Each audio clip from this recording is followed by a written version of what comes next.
ఇప్పుడు నేను chocolate truffle cake చేస్తున్నాను. క్రీమ్ చాలా తక్కువ పెట్టాను, అందుకే మనకి చిన్నగా అక్కడ కేక్ కనిపిస్తూ ఉందన్నమాట ఫినిషింగ్లో.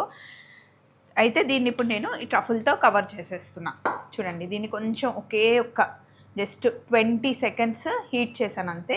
ఇలా దొరుకుతుంది మనకి ప్రీమియం ట్రఫుల్ అని చెప్పేసి. చాలా బాగుంటుందండి. మామూలుగా డైరెక్ట్గా తెచ్చేసుకుంటాం, ఇప్పుడు బేకరీలో కూడా ఇలాగే ఉంటుంది. ఇది ఎక్కడ తీసుకున్నాను అంటే శ్రీ లక్ష్మి ఎంటర్ప్రైజెస్ అని చెప్పేసి చందానగర్లో కేక్స్ థింగ్స్ అన్ని నేను అక్కడే తెచ్చుకుంటాను. సో ఇప్పుడు దీన్ని ఏం చేస్తామంటే, అసలు వేడిగా ఉండకూడదు, చల్లగా ఉండాలి. కేక్ పైన వేసేస్తాం ఇలా. మంచిగా స్ప్రెడ్ చేసేసుకోవాలి. కొంచెం మనకి ఎక్కడైనా ఫినిషింగ్ సరిగా రాకపోయినా, కేక్ కనిపిస్తున్నా దీంతో కవర్ అయిపోతుంది. మళ్ళీ సైడ్స్ కూడా ఇలాగే మంచిగా స్ప్రెడ్ చేసుకోవాలి.